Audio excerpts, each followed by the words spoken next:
And this amount certainly becomes a huge deal for people who are working part-time jobs, because I feel like why would you want to spend extra money on the exact same thing that you can actually get for 60 or 70% discount just by buying at the right time, because you can do all the budgeting in the world and try to control all your other expenses, but accommodation is one such expense that you will not be able to reduce. What's up YouTube, it's Shivansh here. If you are an international student or a new immigrant, then this video is going to be extremely important for you, because in this video I will share with you all the different ways in which you can save a lot of money in Canada, especially if you are new to Canada. These are some of the best tips that I have learned over the last 9 years of living in Canada, and these tips have helped me personally save a lot of money over the years, and all that extra money that I was able to save, I was able to use that towards things that actually matter to me. For example, investing towards my better future, visiting my family back in India more often or every single year, and just traveling to countries that I have always wanted to. But before we begin this video, please make sure to hit the like button and also subscribe to my channel,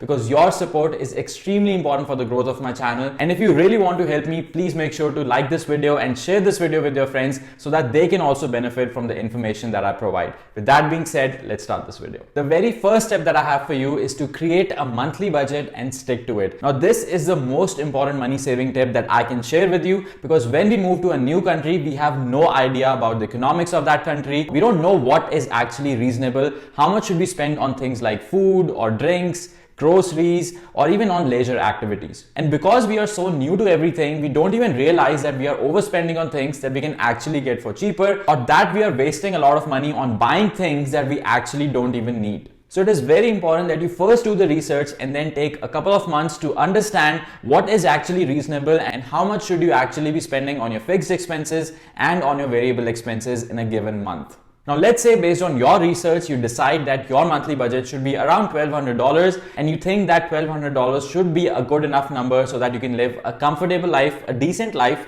not a fancy or a luxurious life, where you can actually live well, eat healthy, and be productive, whether it's at your studies or whether it's finding a new job or starting and building your career in Canada. Now, once you decide on your monthly budget, the next thing that you need to do is start monitoring how much you are spending in a given month and try not to go over your budget. Now, if you develop the right budgeting and spending habits, it will, one, make your life tension free, because you will not have to worry about accumulating credit card debt that you have to pay off, or constantly worry about the fact that you need to return the money that you've borrowed from your friends or family. And two, it will also help you achieve all your financial goals, because you will develop the habit of spending a lot less than what you're actually capable of or what you can actually afford, and that will put you in the right mindset of saving and investing as much as possible. Now, if you are an international student, then I already have a detailed video on this YouTube channel, so it will give you all the information about how much you'll be spending on food, groceries, accommodation, leisure activities, etc. And I also have some other videos talking about how much can you actually earn as an international student in Canada. So if you are interested in any of that content, and if you want to get more detailed information about any of these topics, then you can check out these videos on my channel.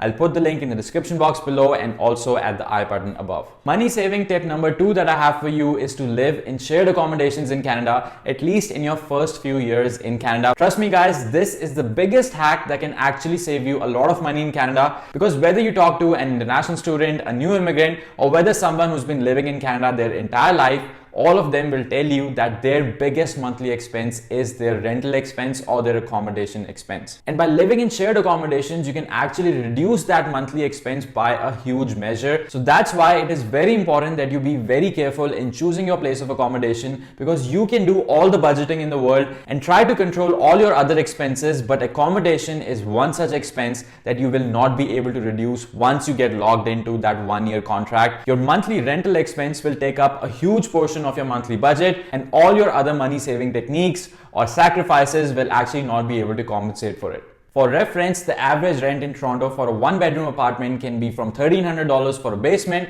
all the way up to $2,300 for a high-rise condo. And if you are a student or a new immigrant, then this will probably be a big deal for you and will most likely be way out of your budget, at least until you get a proper full-time job. So because of this, living in shared accommodations can actually help you save a lot of money, especially if you are a student and if you are willing to share your apartment with 2 or 3 other people or share your room with one more person, then that basically means that your monthly rental expenses can actually go down to as low as just $500 if you are willing to live in a shared room in a basement. So my advice for you will be, until you find a proper full-time job, you should try to find the cheapest livable accommodation that you can get. Now the reason why I say livable accommodation is because a lot of places are actually really cheap, but they're not good at all. They might be old, rusty, extremely dirty or dingy. And I personally believe that while it is extremely important to save money, it is also equally important to find a place of accommodation where you actually feel happy and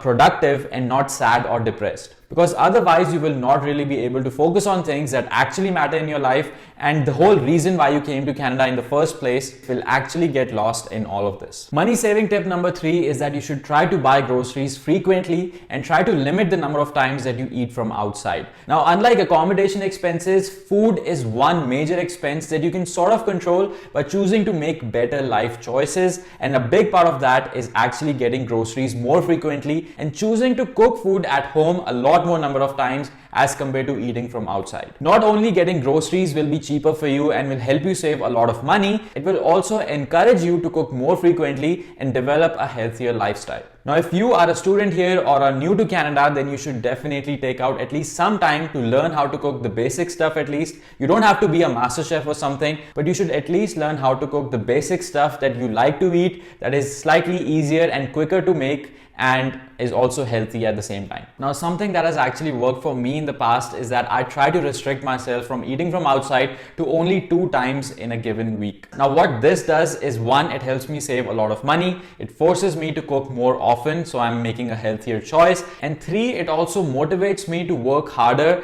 and just treat eating from outside as a celebration or just giving myself a treat. And when I know that I've cooked food at home for a number of days in a row, then I actually look forward to eating from outside. So that's also another benefit of this exercise. Now, we don't really realize this unless we actually note down all our expenses, but if we just eat from outside every single day and if we just spend $10 extra every single day eating from outside, then at the end of the month this amount adds up to $300, which is a lot. Similarly, if you buy a coffee from Tim Hortons every single day and if you spend $3 every time you buy a coffee, then at the end of the month you will have spent $90 just on coffee in a given month. And all these small little expenses here and there add up and lead to a huge amount at the end of the month, and this amount certainly becomes a huge deal for people who are working part-time jobs or people who don't have proper full-time jobs yet. So ultimately, we can also tie this up to the first tip, which is the budgeting tip. So if you don't track exactly where you're spending your money, then all these small little coffee expenses or eating out expenses will add up and they can actually start consuming a huge portion of your monthly budget. And that's why, in addition to creating a budget, it is equally important to understand and monitor where your money is actually going and what you are spending your money on, so that you can catch all these small little expenses before they add up and try to control spending money on things that are not really necessary. The next money saving tip that I have for you is to start using a credit card for your daily purchases. Now, I have said this a number of times in my Instagram reels, on my YouTube videos, that a credit card is actually a very powerful financial instrument that can help you save a lot of money if you know how to use it properly. This is actually very important because a lot of people get credit cards and they don't pay it off in full, and that leads to a lot of credit card debt down the line, and it also ruins their credit history. So if you want to make the best use of a credit card, is to first choose a credit card that can actually give you a lot of rewards based on your use case, based on the type of spending activities that you do. So for example, if you take a lot of international trips, then it might make more sense for you to use a travel rewards card or a travel credit card. Similarly, if you are the type of person who is more interested in cashbacks instead of rewards, then you should try to find a credit card that gives you a better cashback option. So basically, you need to do some research on the different types of credit cards that are available in the market that you are eligible for, and then once you get a credit card, you should try to use it for as many purchases as possible. But that doesn't mean that you should just go out and max out your credit cards and just buy random stuff. If you want to make the best use of a credit card, you should only try to use it to buy things that you would anyway buy with cash or with your debit card. So just use your credit card for your daily expenses, so your grocery expense, food expense, internet, mobile phone, utilities, etc. And when you do this, you will be able to earn a lot of reward points that you will be able to redeem against cashbacks, free air travel, free movies, etc. And all of this while building your credit history in Canada. Now, some banks also offer special reward cards just for students. For example, CIBC offers a free SPC cards to students who sign up for their credit cards, and the students can use this SPC card to get huge discounts at top retail stores in Canada, and that helps them save a lot more money while shopping as well. Similarly, Scotiabank also offers a Scene card for students, which is also a type of credit card. And this Scene card has actually been my personal favorite for a lot of years, for almost 4 or 5 years when I first came to Canada as a student, because I like to watch a lot of movies at the theater, and it's the best feeling in the world when you don't even have to pay anything for a movie that you really want to watch. So if you are a student, then you should also look into getting a Scene credit card from Scotiabank. That will help you gain a lot of free movies in addition to a lot of other rewards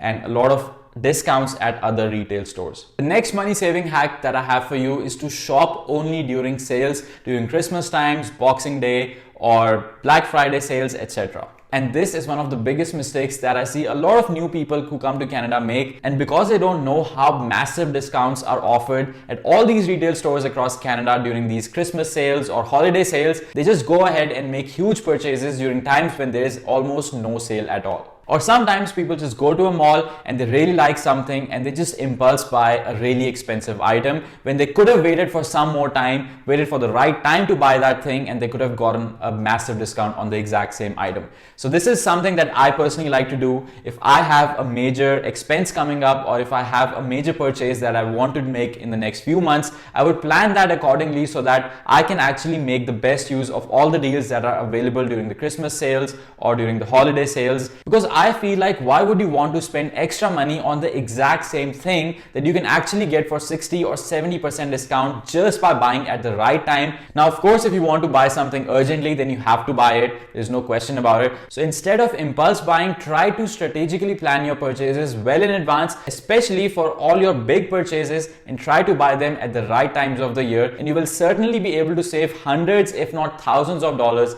just by following this advice. So I hope now you have a slightly newer perspective on how to plan your expenses, how to do budgeting properly, and how to gauge what matters the most to you and where should you be spending more of your money and what is a total waste of your hard-earned money. So if you guys have any questions, then let me know in the comments below. And if you haven't liked and shared this video yet, please make sure to do so. And also subscribe to my channel to watch more such videos about studying and working in Canada. And I'll see you guys in the next video.